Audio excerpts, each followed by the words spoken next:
I thought I had a phone problem. I was wrong. I had a brain that bargains. My brain is a top shelf attorney in yoga pants, slick, persuasive, and always billable. Just one more scroll. It whispers, you earned it. You might miss something. 5 minutes later, I'm in a rabbit hole about a stranger's bathroom renovation and I don't even like tile. That's not a phone problem. That's a negotiation problem. Tell the truth.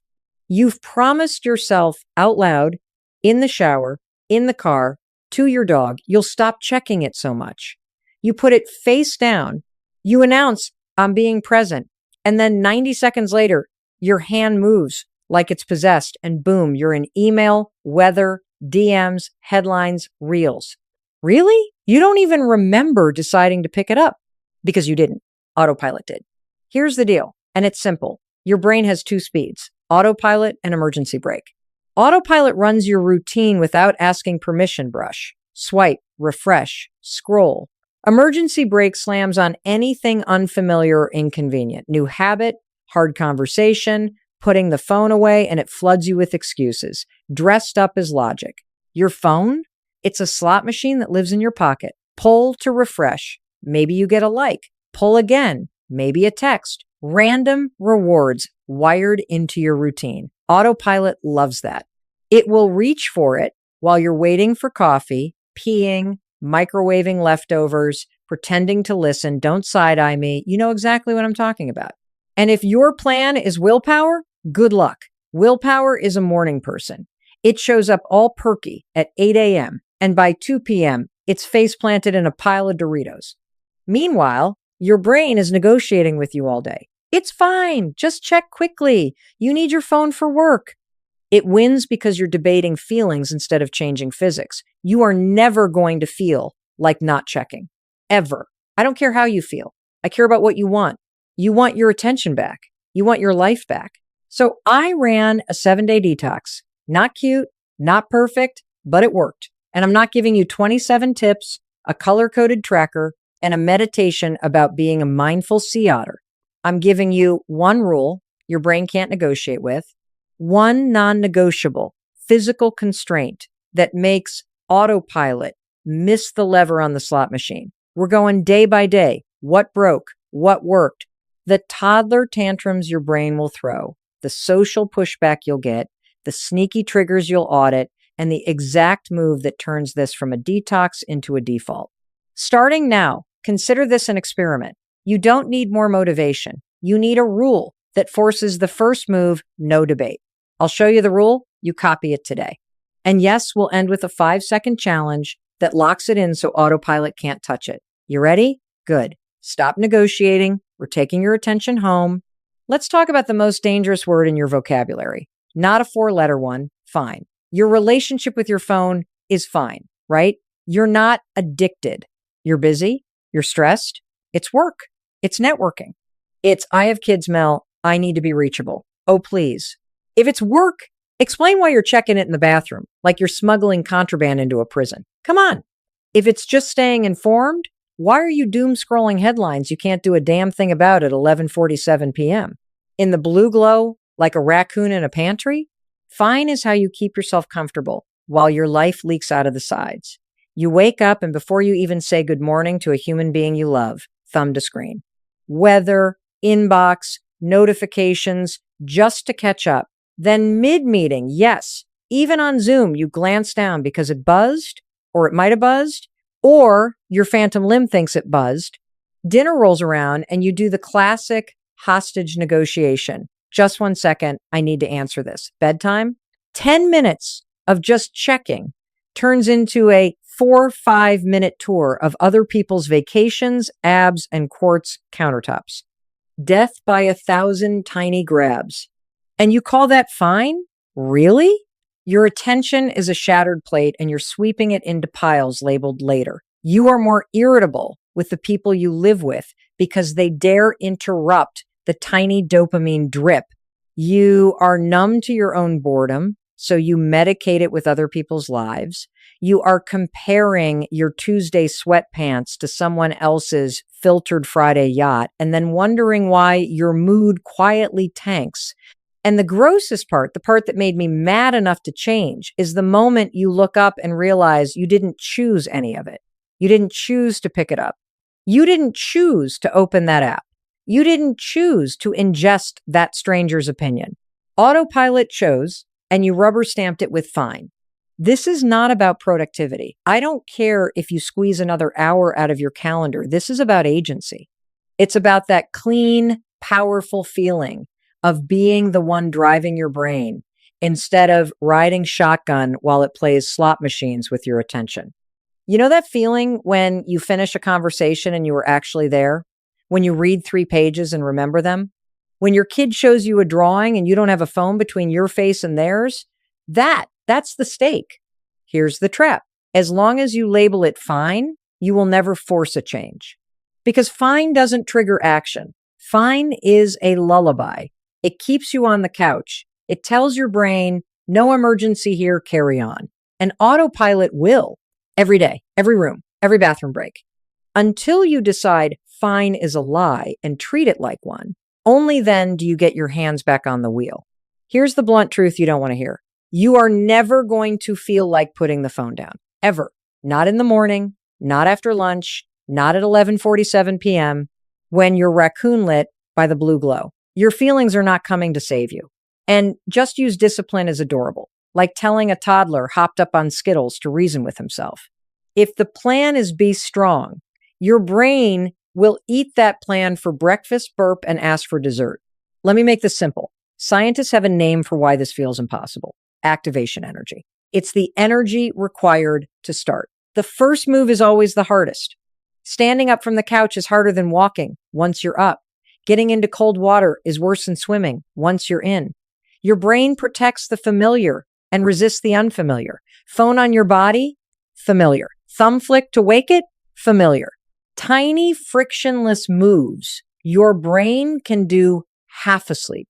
Anything that interrupts that, putting it away, not checking, triggers the emergency brake. Slam.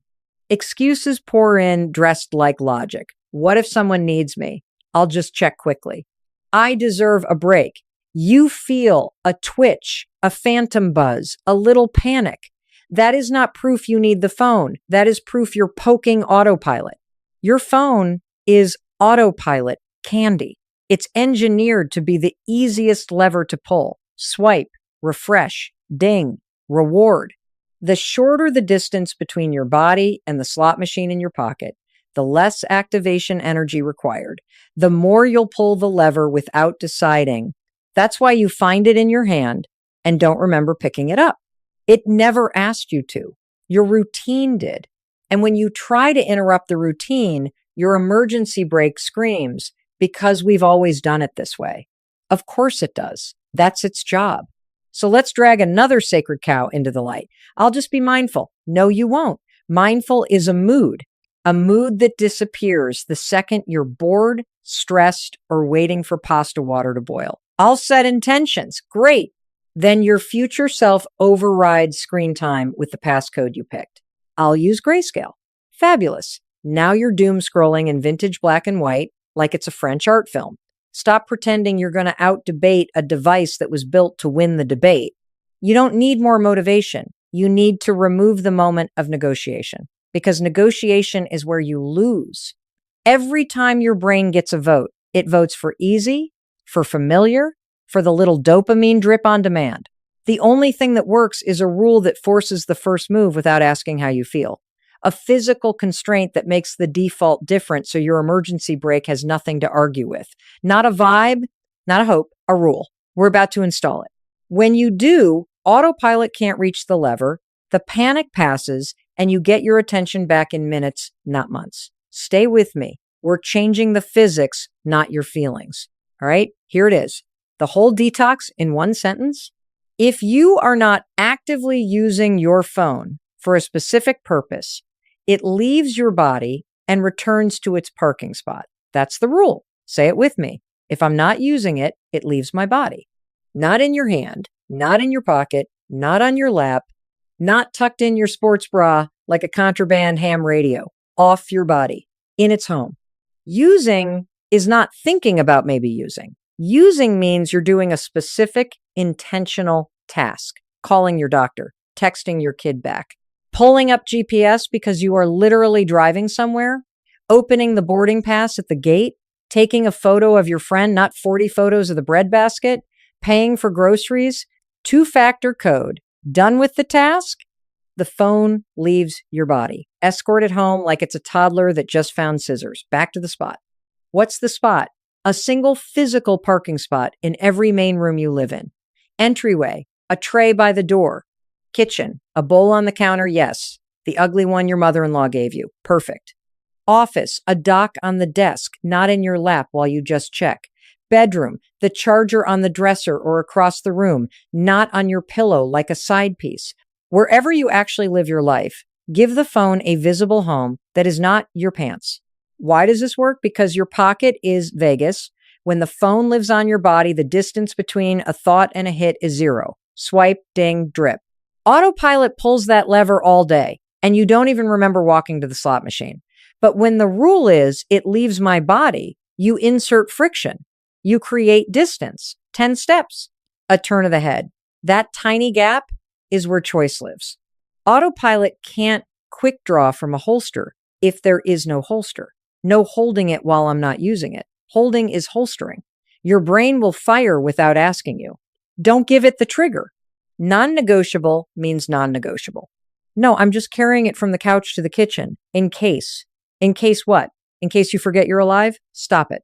The only time the phone touches your body is when it is a tool in your hand for a job you are doing right now.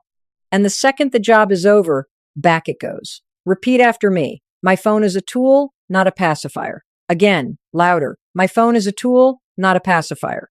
You want less screen time? This is not about time. It's about physics. Remove it from your body. Autopilot can't reach it. You will feel that twitch at first. We'll talk about the toddler tantrum your brain throws. But the win starts the moment the phone leaves your body and hits its home. That's your new identity. You are the kind of person who parks your phone. Simple, physical, non-negotiable. Put the rule in your life and watch your attention walk back in the door. Day 1, you park the phone in its little dish, and within 60 seconds, your thigh starts lying to you. Phantom buzz. You pat your pocket like a TSA agent. Nothing there. You reach anyway, closed fist grabbing air, and then you do the walk of shame back to the parking spot to check something real quick. This will happen not once, not twice, 40 times. I'm not exaggerating. You will loop like a Roomba. Counter, couch. Counter, bathroom door. Counter, bedside table. Counter. It's not you failing. That's your emergency brake throwing a toddler tantrum because you just removed the slot machine from your holster. Name it. Irritation? That's the brake. Restlessness? Brake. The dumb little bargain swirling in your head. What if someone needs me? I'll just carry it. I'll only hold it. I won't open it. I'm taking it to the bathroom because hygiene? That's the brake dressing up like logic. Your brain is sneaky. It will try to smuggle the phone back onto your body any way it can. Just in case is code for, I want my pacifier. Your only job in the first 48 hours is not to negotiate. Parent yourself out loud if you have to. No, put it back. You pick it up without thinking? Fine. Don't spiral. Walk it home. Escort the toddler with scissors back to its high chair. Back in the bowl. Hands off. You bring it into the bathroom because your primitive brain can't be alone with itself for 90 seconds. Turn around, place it on the hallway table, shut the door. You crawl into bed and suddenly your arm has a brain of its own. Up, park it across the room, back under the covers. No, put it back. You are not discussing this with yourself. You are enforcing a house rule. Here's what's wild. The second you stick with it, you start catching micro moments you've been numbing. Waiting in line for coffee, you notice you're actually standing there, not doom consulting the news. Elevator ride, you feel the urge spike pockets. And then you breathe and stare at your shoes like a normal mammal for 10 seconds. Microwave countdown. You reach, you stop, you hear the hum, you smell the leftovers, you realize you've never stood still for 90 seconds in your own kitchen without a screen. Those are wins. 10-second chunks of attention returning to your life like birds coming back to a tree after a storm. Day 2 is more of the same, but the volume turns down a notch. You'll still get the phantom buzz. You'll still do the absent-minded reach. You'll still invent legal briefs for why you should carry it just this once. And your answer's the same. No, put it back. The tantrum isn't proof you're broken. It's proof you interrupted autopilot. That's what this feels like. It's dramatic because you are ripping the holster off your body. Stay with the rule. Don't make it emotional. Make it physical. Park it, walk away, let the brakes screech, and then die out. By the end of 48 hours, it does. It always does. And when it does, you don't get a parade. You get something better. You get the quiet back. You get 10 seconds, then 30, then a minute where you are not being yanked. That's the beginning. Keep going. The toddler will tire before you do. Day 3, something almost spooky happens. You walk past the bowl and don't even think about it. 10 minutes go by, then 20. You realize you forgot your phone exists, and instead of panic, there's this odd, delicious calm. It feels suspicious at first, like you left the stove on, you just turned the alarm off in your pocket. You sit at breakfast and actually hear the fork on the plate. Your partner tells a story, and you watch their face move from sentence to sentence instead of bouncing your eyes to your lap. You notice you're not pawing your pockets like a raccoon. 10-second chunks of presence start clicking in all day long. Here's the payoff you didn't see coming. Everything gets smoother. Conversations stop feeling like you're playing conversational whack-a-mole with your own attention. That anxious buzz behind your eyes, it drops a few decibels.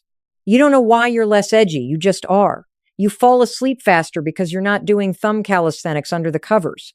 You close your eyes and your brain isn't strobing with headlines, crushes, and avocado toast reels. Time even stretches. Waiting in line doesn't feel like purgatory anymore. It's just a line. The commute has edges again. You're in your life, not grazing it. Let's call out the real villain here, because it's not 15 seconds to check. Context switching is the thief. Every quick peek rips your attention out of what you were doing and leaves a residue. Little cognitive crumbs your brain keeps tracking. You think you lost 15 seconds. You lost the next 5, 10, 20 minutes cleaning up the mental mess. It's like yanking a power cord out of the wall every few minutes and being shocked your laptop won't hold a charge. Of course you're exhausted. You've been rebooting your brain all day. Light science, because you don't need a PhD to feel this.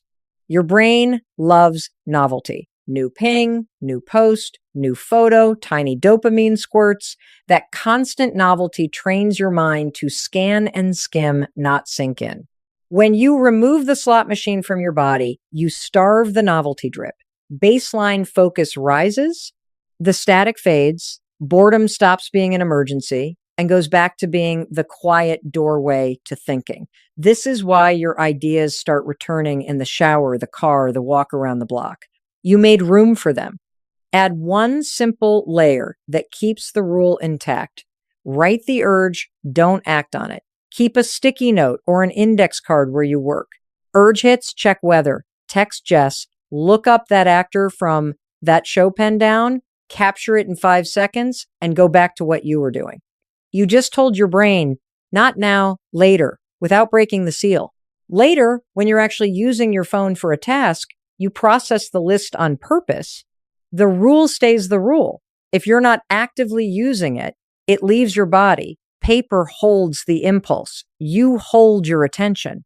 By day 4, momentum kicks in. Fewer phantom buzzes, longer stretches of quiet. Tasks finish in one sitting. Relief replaces guilt because you're not battling yourself every 10 minutes. Once the phone stops living on your body, your attention stops getting hijacked all day long. That's not luck. That's physics plus a rule. Keep going. The calm you're feeling, that's you, uninterrupted. And yes, the world will notice you're not instantly reachable. Good. We'll handle that next. Day 5 is where the experiment stops being private. The world files a complaint. Group text is on fire with memes. Your coworker is slacking quick cue. Every 10 minutes, your mom sends, followed by, call me. Your kid's school pings the parent app. Your partner wants to know about oat milk. Your boss DMs got a sec. And suddenly you're halfway across the room, hauling the phone back onto your body like a first responder. That reflex to glue the device to your hip the second other people want something is exactly what we're breaking. Your phone being attached to you is not a requirement of love or work. It's a habit, and habits can change. Let me poke the sacred cow. Being reachable 24/7 is not kindness, it's compliance. You've trained people to expect instant access to your attention because you've been handing it out like Halloween candy. And when you stop, they won't like it. Of course they won't. People don't applaud boundaries because boundaries expose their dependency on your availability. That doesn't make you rude. That makes you responsible for your attention, your focus, your sanity. So we make it simple and explicit. Script the new behavior so there's no guessing and no guilt. Ready? Here's your line. Hey, heads up, I'm not carrying my phone. I check messages at 11:30 and 4:30. If it's urgent, call me twice back to back and I'll pick up. That's it. Put it in your Slack status. Pin it in the family chat. Text it to your inner circle. Add it to your email signature if you're spicy. When you name the rule, you normalize the rule. You remove the drama and replace it with procedure. Now let's talk about the guilt gremlin in your chest whispering. You're ignoring people. You're not. You're choosing when to engage with them. There's a difference. Ignoring is avoidance. Choosing is leadership. You answer, but you do it on purpose in batches when your brain is open, not every 60 seconds when it twitches. Reliability is not the same thing as availability. Read that again. Reliable people do what they say, when they say. Always on people are just tired. Expect pushback. Are you mad at me? You used to respond faster. We move fast around here. Breathe. Smile. Repeat the script like a broken record. Not mad. I check at 11:30 and 4:30. Great if it's urgent, call twice. Do not defend. Do not give a TED talk. Do not explain your inner journey of presence. State the policy and live it. The first week, they test. Week 2, they adapt. And here's the identity upgrade you're earning today. You are no longer the person the world can jerk around with a buzz. You are the kind of person who decides. You decide when to work, when to answer, when to be reachable. You decide when to be fully with your kid, your partner, your workout, your thoughts. Your phone is a tool, not a tether. Park it. Post the policy. Let people feel whatever they feel and let your attention come home to you. You're not less loving or less committed. You're more deliberate. That's leadership. That's your new default. Day 6 is not sexy. It's surgical. We're hunting the places where autopilot hides and your feelings run the house. Because listen to me, you're not checking your phone because you need information. You're checking to avoid a feeling for 3 seconds. Awkward, tired, lonely, overwhelmed, anxious, bored. Those micro feelings whisper, you obey, and boom, you're back at the slot machine. Your feelings are screwing you because you treat them like emergencies. They're not. They're weather. So we audit the 3 biggest relapse zones: bathroom, bed, boredom. Bathroom first, because you know I'm right. The bathroom is not a co-working space. It's your escape hatch.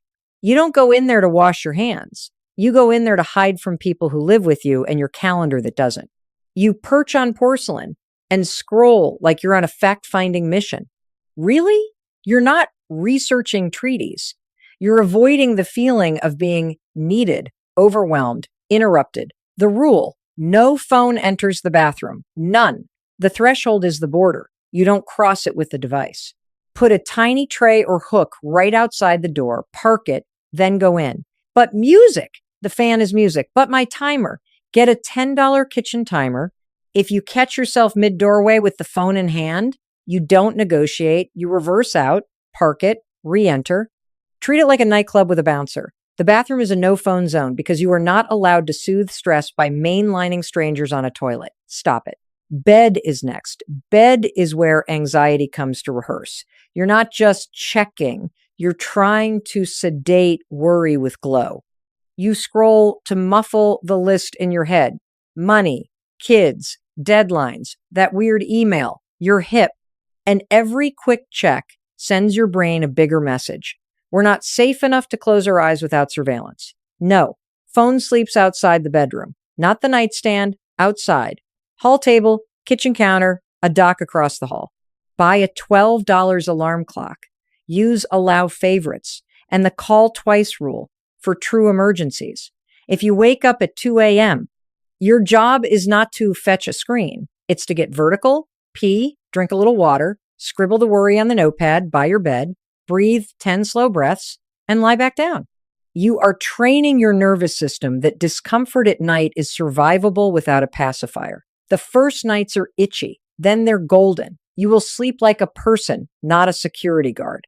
Now, boredom's not a problem. It's a signal. Your brain is between tasks and craving a hit. You've trained yourself to respond with a swipe. You're not checking, you're anesthesia shopping. So we install a physical interrupt. When boredom pings, waiting in line, microwave countdown, kids' soccer practice, elevator, you do one physical action, not a digital one. Stand up, fill a glass, and drink it. Stretch your arms overhead, interlace fingers, open your chest, take a 6-0 second lap to the door and back, look out a window, and name 5 things you can see. If you're in a chair, do 10 slow squats or 5 push-ups against the counter. Count down 5, 4, 3, 2, 1, and move your body. It's not about exercise. It's about flipping the switch from mindless to mindful. You prove to yourself, I can ride this wave without a phone. And the wave lasts, 20 seconds? 90? Then it's gone. Here's your power moment. The second you stop treating micro discomfort like a 5-alarm fire, it shrinks. Most phone use is emotional regulation. Your rule works because it stops the reflex before it becomes comfort. Bathroom urge, park it, enter. Bedtime itch, phone outside, breathe. Boredom twitch, water, stretch, walk. You parent yourself through 3 seconds of feeling, and on the other side is pride. Not perfection, pride. You are no longer a person who obeys a twitch. You are a person who decides. Keep the rule. The reflex will die. Your attention will stop running from feelings and start walking back to you. Day 7, and here's the truth bomb. Your phone didn't get less interesting. You got more in charge. TikTok didn't suddenly start serving spinach. Your inbox didn't get saintly. The headlines are still a circus. What changed is you, not your apps, not your settings, not your personality, the physics, the relationship between your body and the device. You took the slot machine off your hip and put it in a parking spot, and autopilot lost its favorite toy. Look at the snapshots. Before you woke up, grabbed the glow, and let someone else's agenda shove into your brain before you even stood up. After you wake, you park it where it slept, and you stand, pee, sip water, write the worry, breathe. Then you choose. Before meals, were you hunching over a rectangle like it was oxygen, while the people you love did the same? After phones parked, faces up, forks clinking, you actually hear the story to the end. Before work blocks were Swiss cheese poke, scroll, pretend, repeat, then wonder why nothing gets done. After the phone is in its home, the urges live on a sticky note, and you finish a thing in one sitting because you didn't yank your brain out of the socket every 5 minutes. Before, bedtime was blue glow and a brain that won't shut up. After the phone sleeps outside, you close your eyes and your nervous system gets the memo that the night shift has been laid off. Here's the line in the sand. The win is not a week without your phone. The win is a life where your default is different. Detoxes are cute. Defaults are permanent. If you treat this like a cleanse, 7 days, gold star, back to pockets autopilot, will sprint home and chain itself to your thigh by Tuesday. Don't be shocked when you're back to phantom buzzing and bathroom scrolling. That's not failure. That's physics returning to old settings because you put the holster back on. So write this down. My baseline is physical. The phone lives in a spot unless I am using it for a specific intentional task. That's the default. Not a mood, not a Monday challenge, not a grayscale phase, a boundary, a house rule. When the tool is on your body, the tool uses you. When it's parked, you decide.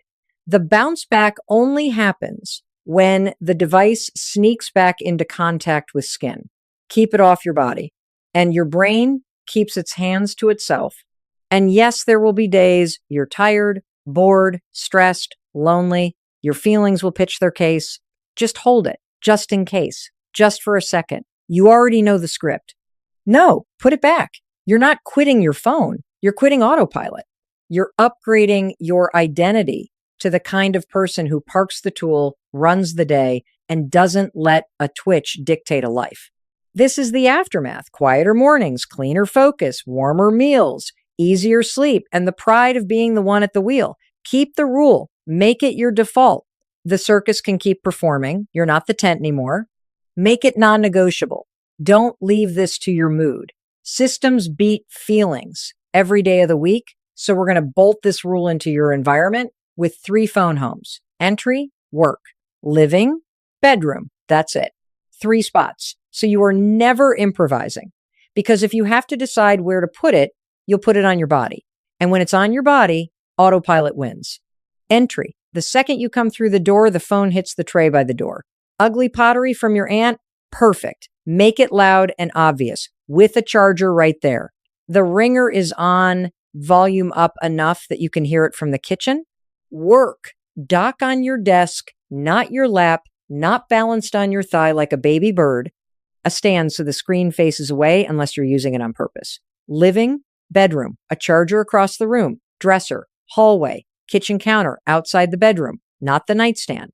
The nightstand is a Trojan horse for just in case. Across the room means you have to stand up, which means you only do it on purpose.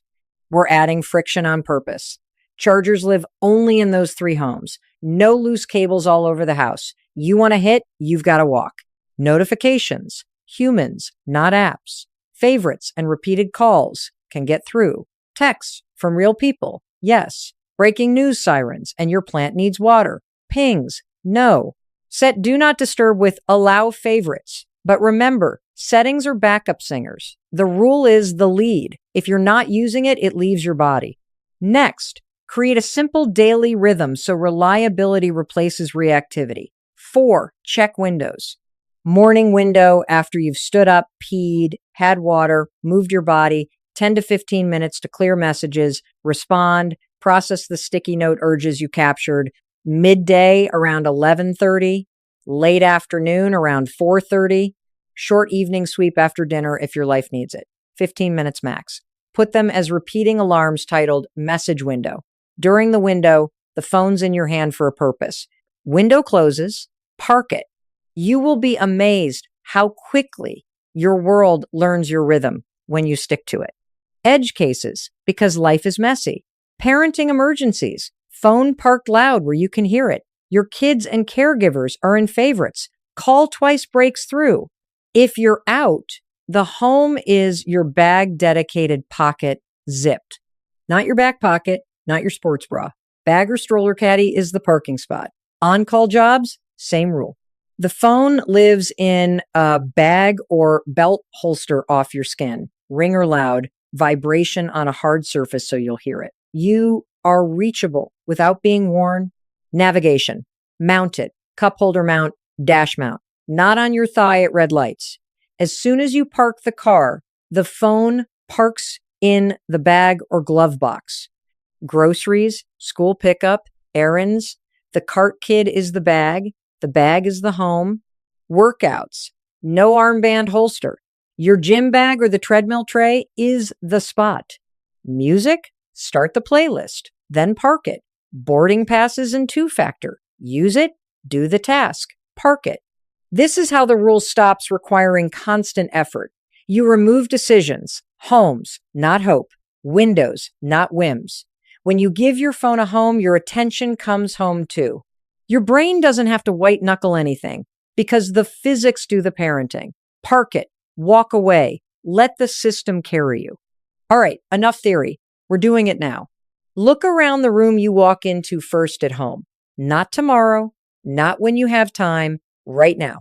Let your eyes land on the spot. The tray by the door, the corner of the console table, the top of the bookshelf by the entry, the kitchen counter near an outlet. Got one in mind? Good.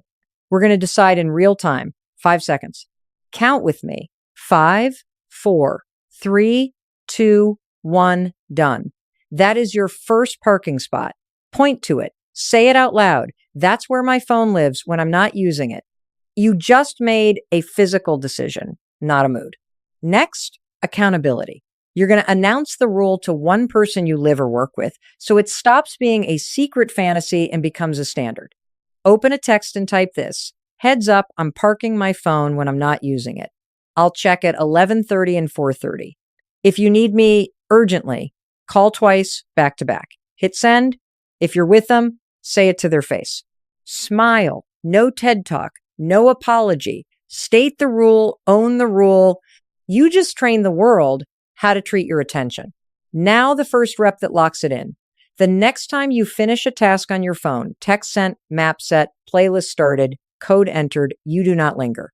You stand up and physically walk it to the spot. Don't think. Don't scroll for a sec. Marry the intention to the action in 5 seconds. 5, 4, 3, 2, 1, up. Park it. Feel that little flare of resistance? Good. That's the old habit dying. Every rep is a vote for the identity you're building. I am the kind of person who parks my phone. Hear me. You are not powerless. You are practiced. You have practiced a default where a rectangle runs your reflexes. Tonight, you start practicing a new one. One choice, one spot, one announcement, one rep. This is not dramatic. It's physical. You are teaching your brain who's in charge with your feet, not your feelings. The win is not perfect days. The win is the next 5 seconds when you stop debating and move. So here's the close. Pick the spot, done. Tell one person, done. First rep tonight. When you walk in the door, the phone hits the home you chose. When you finish the next task, you stand up and escort it back like you mean it. And when your brain starts negotiating, you know the line. No, put it back. You've got a life to live and it's not inside that rectangle. I'm counting on you. You got it? Good. Go. 5, 4, 3, 2, 1. Park it.